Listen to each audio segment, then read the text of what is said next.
ఈరోజు మన 45వ వార్డులో 9వ తారీఖు జరిగినటువంటి కలకత్తాలో జరిగినటువంటి వైద్యురాలపై జరిగినటువంటి అఘాయిత్యానికి నిరసనగా ఈరోజు మన 45వ వార్డులో మహిళా సంఘాల ఆధ్వర్యంలో మహిళలు మన వార్డు ప్రజల సమక్షంలో ఈరోజు చిన్నగా ర్యాలీని నిర్వహించడం జరిగింది. ఈ కార్యక్రమానికి చేసినటువంటి నిజంగా సభ్య సమాజం తల వంచుకునేటువంటి పరిస్థితుల్ని మనం చూస్తున్నాము. ఈ రోజుల్లో మొన్నటి వరకు ఎంతోమంది ఇలా అఘాయిత్యాలకు పాల్పడిన వాళ్ళు చాలా ఉన్నారు. అయినప్పటికీ మన ప్రభుత్వం ఏం చేస్తుందా అని మన ముక్కు మీద వేలేసుకునేటువంటి దుస్థితి వస్తుంది. ఎందుకనంటే ఈరోజు ఒక మమిత, అంతకుముందుకు ఒక దిశ, ఇలా నిజంగా గొప్ప చట్టం రావాలి. ఒక అమ్మాయిని ఇలా చేశారు అని అంటే అక్కడ మన దుబాయ్లో ఎలా అయితే చట్టం ఉందో ఒక అమ్మాయిలను రేప్ చేస్తే అందరి మధ్యలో ఉరి తీసేలాగా, అందరి మధ్యలో వాళ్ళ తల నరికేలాగా దుబాయ్లో ఎలాంటి చట్టం అయితే ఉందో అదేవిధంగా మన ఇండియాలో కూడా అలాంటి చట్టాన్ని తీసుకురావాలని చెప్పి ప్రభుత్వానికి నేను విన్నవిస్తున్నాను. నిజంగా మంచి చట్టాలు వస్తేనే ఇలాంటి దుర్మార్గులు అందరూ మారుతారని చెప్పి అనుకుంటున్నాను. అదేవిధంగా ఇది ఒక్కటే కాదండి, నిజంగా అమ్మాయి ఎంత ఘోరమైన, ఆమె వీడియో చూస్తుంటే ఎంత ఘోరంగా కళ్ళల్లో నీళ్లు తిరుగుతున్నాయండి. ఆమె తల మీద కొట్టినప్పుడు ఆమె స్పేర్స్ పగిలి స్పేర్స్లో ఉన్నటువంటి అవి గాజు ముక్కలు కంటిలో కుచ్చుకున్న తర్వాత కూడా అమ్మాయిని వదలలేదు. ఒక్క వ్యక్తినే బాధ్యులుగా చేశారు. అది ఒక వ్యక్తితో జరిగినటువంటిది కాదు, మిగతా వ్యక్తులన్నీ కాపాడడం కోసం ఒక్క వ్యక్తిని బాధ్యుల్ని చేస్తున్నారని చెప్పి మనం పేపర్లో చూస్తున్నాము. నిజంగా అందరినీ కూడా శిక్షించాలి అని చెప్పి నేను విన్నవించుకుంటున్నా. ఒక్కడు కూడా శిక్ష నుండి తప్పించుకోవద్దు. నిజంగా మన ప్రభుత్వం మన మహిళలకు అందరికీ మంచి జరుగుతుంది అని అంటే ఒక్కరు కూడా శిక్షను తప్పించకుండా ఉంటేనే మా మహిళలకు సరైనటువంటి న్యాయం జరుగుతుందని నేను చెప్తున్నాను. నిజంగా ఎన్నో జరుగుతున్నాయి. దిశానే కాదు, అంతకుముందు జరిగిన అనిషానే కాదు, ఒక ప్రియాంకనే కాదు, నిజంగా ఇలా అన్ని బయటకు వస్తున్నాయి. ఇంకా బయటకు కోటేశ్వర్ గారు చెప్పినట్టు మన స్వాతంత్రం వచ్చిన తర్వాత నిజంగా మన మహిళలకు ఇంకా పూర్తి స్వాతంత్రం రావాలంటే ప్రభుత్వం ఖచ్చితంగా చట్టాన్ని మాత్రం ముందుకు తీసుకురావాలి. మహిళలందరికీ కూడా మాకు ఒక మనోధైర్యాన్ని కల్పించాలి.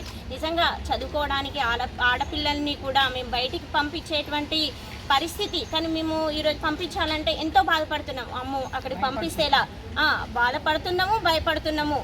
కాబట్టి ప్రభుత్వం నిజంగా మేము మా బాధలనన్నింటినీ, మా భయాలనన్నింటినీ ప్రభుత్వం చట్టంలోనికి తీసుకొని రావాలి. అలాగే బంగ్లాదేశ్పై జరుగుతున్నటువంటి, హిందువులపై జరుగుతున్నటువంటి హింసాత్మలకు కూడా నేను నిరసన తెలియజేస్తున్నా. ఎందుకంటే హిందువులుగా పుట్టడం వాళ్ళు చేసుకున్నటువంటి పాపం కాదు కదా, మరి దేవుడు సృష్టించిండు, దానికి వాళ్ళు ఏం చేస్తారు చెప్పండి. అక్కడ కూడా అమ్మాయిలను ఎంతో అఘాయిత్యంగా అత్యాచారాలకు గురి చేసి చంపుతున్నారు. ఎన్నెన్నో వీడియోలు, అసలు వాటిని చూస్తుంటే కళ్ళలో నీళ్లు తిరగడం కాదు, అసలు ఎందుకు మహిళలుగా పుట్టడమే మేము చేసుకున్నటువంటి పాపమా అనిపించేటువంటి వీడియోలు కూడా చూస్తున్నాము. దయచేసి బంగ్లాదేశ్ వాళ్ళ ప్రభుత్వానికి కూడా విన్నవించుకుంటున్నాము. మా మహిళలందరి తరఫున నేను కూడా విన్నవిస్తున్నాను. దయచేసి బంగ్లాదేశ్లో కూడా హిందువులపై జరుగుతున్నటువంటి అత్యాచారాలను ఆపాలని చెప్పి నేను మహిళలందరి తరఫున బంగ్లాదేశ్ ప్రభుత్వానికి నేను విన్నవించుకుంటున్నాను. ఇంకా ఏ దాడులు జరిగినా కూడా మన ప్రజలే నష్టపోతున్నారు అని చెప్పి అన్ని ప్రభుత్వాలు, అన్ని రాష్ట్రాల ప్రభుత్వాలు అన్నీ కూడా చర్యలు తీసుకోవాలని చెప్పి కోరుకుంటూ నాకు ఈ అవకాశం ఇచ్చిన అందరికీ హృదయపూర్వక ధన్యవాదాలు.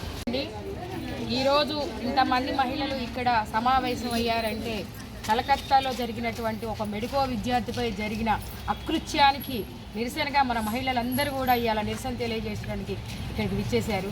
నిజంగా ఎన్నో జరుగుతున్నా, ఎంతమందికో శిక్షలు పడుతున్నా కూడా ఇంకా ఇంకా ఇంకా మహిళలపై ఇలా జరుగుతుంటే మా ఆడపిల్లల్ని ఎలా పంపించాలన్నది ప్రతి తల్లి ఆవేదన. ఒక దిశ, ఒక నిర్భయ చట్టాలు ఎన్ని తీసుకొచ్చింది. ఆ ఇద్దరు అమ్మాయిలు కూడా చేసినప్పుడు కూడా వాళ్ళని శిక్షించి చేసినప్పుడు కూడా ఇంకా వీళ్ళకి భయం అనేది లేకుండా పోయింది. కాబట్టి ఇలాంటి అకృత్యాలు చేసే వాళ్ళని నిర్భయంగా నిర్దాక్షిణ్యంగా వాళ్ళని శిక్షిస్తే తప్ప అందరికీ భయం అనేది రాదు. ఎందుకంటే మనం వేస్తున్నాం, శిక్షిస్తారు, కోర్టే శిక్షిస్తుంది, ఏదో జైల్లో పెడతాము వాళ్ళని అనుకొని పెట్టేస్తే ఈ గవర్నమెంట్కి ఒక తిండి దండగా, ఖర్చు దండగా, ఒక వాళ్ళకి రక్షణ దండగా. ఎందుకంటే ఇంత అకృత్యం చేసిన వాడు ఉండి కూడా దండగా. ఇంకొక వదిలిపెట్టామంటే ఒక మృగం లెక్క తయారై ఇంకొక 10 మందిని పాడు చేయడానికే చూస్తాడు తప్పితే నాకేమైంది అనే ఉద్దేశంతో ఉంటారు తప్పితే, అతనికి ఏమైంది జైల్లో పెట్టారు బతికే ఉన్నాడు కదా అనే ఉద్దేశంతో ఉంటారు తప్పితే, వాళ్ళు నిర్దాక్షిణ్యంగా చంపేస్తేనే మళ్ళీ ఇంకొకడు అలాంటి అకృత్యం చేయకుండా ఉంటాడు. కాదండి, ఇలా మెడికో విద్యార్థి అనే కాదు, అమ్మాయి మహిళ, పశువుల కాడికి పోయిన మహిళనే వదిలిపెట్టారా, అక్కడ చదువుకోవడానికి పోయిన మహిళని వదిలిపెట్టారా, ఒక కూలి పని చేసుకోకపోయడానికి మహిళని వదిలిపెట్టారా, ఒక మహిళా విద్యార్థిని వదిలిపెట్టారా. ఇవాళ సేవ చేస్తానికి ఆ అమ్మాయి ఒక ప్రజలకు సేవ చేస్తానికి ఒక హాస్పిటల్లో రోగులకు సేవ అందిస్తూ ఆడ పడుకొని అలసిపోయి పడుకున్న అమ్మాయి మీద అకృత్యాలు చేసి చంపేశారంటే ఎంత నిర్దాక్షిణ్యంగా చంపేశారంటే ఎంత పాపం చెప్పండి. అసలు ఆలోచిస్తేనే ఒక మహిళా లోకం అసలు సోకిచ్చేటట్టుంది. మా పిల్లల్ని ఎలా పంపారు? మనం ఈరోజు మహిళలందరూ కూడా 50% మనకు రిజర్వేషన్ కావాలని అడుగుతున్నాం. మేము బయటికి వెళ్ళాలి, మాకు రక్షణ మాకు అన్ని హక్కులు కావాలని మేము అడుగుతున్న ఈ రోజులలో ఏదో ఇప్పుడిప్పుడే ఆడవాళ్ళు బయటికి వస్తున్నారు, కొద్దిగా బయటకు వచ్చి ధైర్యం తెచ్చుకొని బయటకు వస్తున్న ఈ రోజుల్లో ఇప్పుడు ఇలాంటి అకృత్యాలు జరుగుతున్నాయండి. ఇంకా భయపడరా అండి? తల్లులు భయపడరా? బిడ్డను బయటికి పంపాలంటే భయపడరా? వాళ్ళని ఎలా భయపడిస్తారు? వాళ్ళు ఎలా మంచి రంగాలలో బయటకు వస్తారు? అందరం ఆలోచించాలి. ఆ మగవాడిని కొన్న మృగాన్ని కన్నా తల్లి కూడా ఆడదే, వాడికి కూడా ఒక చెల్లుంది, వాడికి కూడా ఒక అమ్ముంది అని ఆలోచన వచ్చినట్టయితే ఇలాంటి అకృత్యాలు జరగకుండా ఉంటాయి. ఈరోజు మనందరం 4-5 రోజుల నుంచి చూస్తున్నాము. 9వ తారీఖు అర్ధరాత్రి ఒక డ్యూటీ చేస్తున్న మహిళ మీద మహిళా డాక్టర్ మీద పైశాచికంగా దాడి చేసి చంపేసి దాన్ని బయటికి రాకుండా చేయడానికి చాలామంది ప్రయత్నించారు. తల్లిదండ్రులు వస్తే కూడా అంతకుముందే 11 గంటలకు అమ్మాయి మాట్లాడిందంట తల్లిదండ్రులతో, మంచిగా ఉన్నమ్మా, డ్యూటీలో ఉన్నానని. ఆ సెమినార్ హాల్కి వెళ్ళి కొంత రెస్ట్ 36 గంటలు డ్యూటీలో ఉంది ఆ అమ్మాయి. కొంత రెస్ట్ తీసుకుందామని వెళ్ళిన సమయంలో ఈ దాడి జరిగింది. తర్వాత ఆ దాడి జరిగాక కూడా తల్లిదండ్రులకు తెలిసి వాళ్ళు వస్తే కూడా వాళ్ళని చూడటానికి కూడా ఒక 3-4 గంటల వరకు ఎలో చేయలేదు.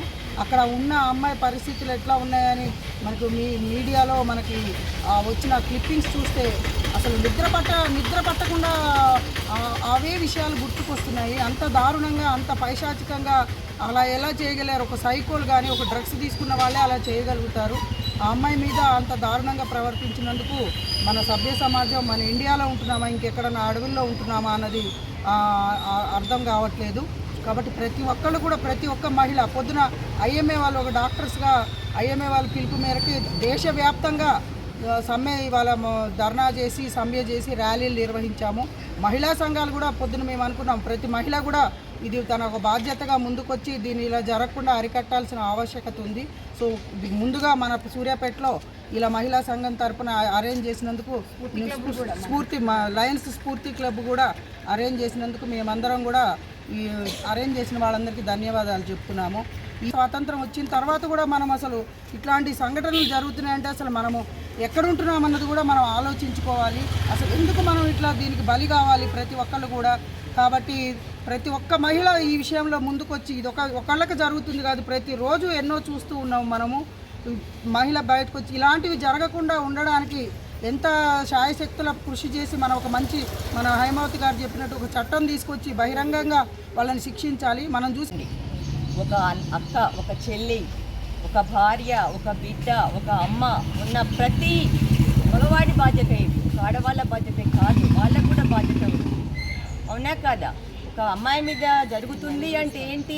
మీ చెల్లె గుర్తుకు రావాలి, మీ అక్క గుర్తుకు రావాలి, మీ కూతురు గుర్తుకు రావాలి, మీ అమ్మ గుర్తుకు రావాలి, మీ భార్య గుర్తుకు రావాలి. అది మనలో మార్పు రావాలి. ఏ ప్రభుత్వం ఎన్ని చట్టాలు చేసినా కూడా మనలో మార్పు రానంత వరకు అది సాధ్యం కాదండి.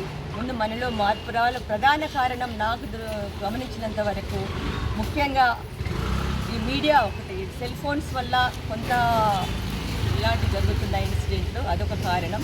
అలాగే డ్రగ్స్కు బాగా ఎడిక్ట్ అవుతున్నారు పిల్లలు, విచక్షణ కోల్పోతున్నారు. అసలు వాళ్ళు ఏం చేస్తున్నారు, వాయి వరస ఏమీ లేదు, ఎవరిని ఏం చేస్తున్నామనేటువంటి కూడా వాళ్ళకు లేదు. కన్ను మిన్ను కానకుండా ఉన్నారు. ముందు ఆ డ్రగ్స్ని ఒకటి, ఈ మద్యపానాన్ని ఒకటి నిషేధించాలి. ఈ మీడియా, ఈ వీడియోస్ కూడా, ఈ సెల్ ఫోన్స్లలో కూడా కొన్ని అశ్లీలమైనటువంటి వాటిని నిషేధించాలి. కొన్ని ఛానల్స్ని బ్యాన్ చేయాలి. దానికి మరి ప్రభుత్వం వాళ్ళను మీ మీడియా తరఫున కానీ మీరు ఒక సజెషన్ ఇవ్వాలండి, మా యొక్క సలహా అండి. ఏమన్నదంటే మొన్ననే మనం 78వ స్వతంత్ర చేసుకున్నాము. మన భారతదేశానికి స్వతంత్రం వచ్చి 78 సంవత్సరాలు అయింది. అయినా సరే ఇప్పుడు మన భారతదేశంలో ఈ మహిళలకి రక్షణ అంటూ లేదు. 78 ఏళ్ళైనా ఒకప్పుడు మహాత్మా గాంధీ అన్నాడు, అర్ధరాత్రి ఆడది తిరగగలిగినప్పుడే మనకు నిజమైన స్వతంత్రం అని చెప్పి మహాత్మా గాంధీ గారు అన్నారు. కానీ ఈ రోజు కూడా మనకు 75 సంవత్సరాలు అయినా కూడా ఇంకా ఆడమకు రక్షణ లేకుండా పోయింది. మనకు ఏదైనా ఇబ్బంది అయితే మనం డాక్టర్ దగ్గరికి వెళ్తాం, ఒక ప్రాణం పోసే డాక్టర్ని. అలాంటిది వాడు ఒక మగవాడు ఒక మృగంలాగా ప్రవర్తించి ఆమె ప్రాణం తీశాడంటే మన సభ్య సమాజం మనం సిగ్గుతో తల వంచుకోవాలి. మన భారతదేశం అంటేనే వేరే దేశానికి ఆదర్శంగా ఉంటుంది. కానీ అలాంటి మన భారతదేశంలో కూడా ఇప్పటికీ ఇంకా దిశ కేసులు, నిర్భయ కేసులు, ఇలా ఒక మహిళా డాక్టర్ మీద ఇలాంటి అకృత్యాలు జరగడం అసలు మేము మహిళలందరము మేము దీన్ని అసలు ఖండిస్తున్నామండి. ఇలాంటివి ఇక జరగకుండా గవర్నమెంట్ కూడా చాలా కఠినమైన శిక్ష వేయాలి ఇలాంటి వాళ్ళకి. అసలు ఆ శిక్ష ఎలా ఉండాలంటే వాడు ఆడదాని వైపు కన్నెత్తి చూడకుండా ఉండాలి. వాడికి చూసినా కూడా వాడికి ఒక తల్లో చెల్లో వాడికి కనపడాలి. అంతేగాని వాడికి వేరే ఆలోచన కానీ వేరే ఉద్దేశం కానీ రాకుండా వాడిని అలా బజార్లో నడివీధులు అలా చేస్తే కానీ బుద్ధి రాదు. అసలు అట్లా శిక్ష వేస్తే ఇక చూసే వాళ్ళకు కూడా అమ్మ వద్దులే, మనం ఇలాంటి శిక్షలు వేస్తున్నారు అని అంటే ఇక మనం కూడా చాలా జాగ్రత్తగా ఉండాలి మహిళల పట్ల. మనకున్నది మన ఇంట్లో మన అమ్మ ఉంటుంది, మన అక్క ఉంటుంది, మన చెల్లి ఉంటుంది, వీళ్ళు కూడా అలాంటి వాళ్ళే కదా అన్న ఆలోచన వచ్చేటట్టు చేయాలి.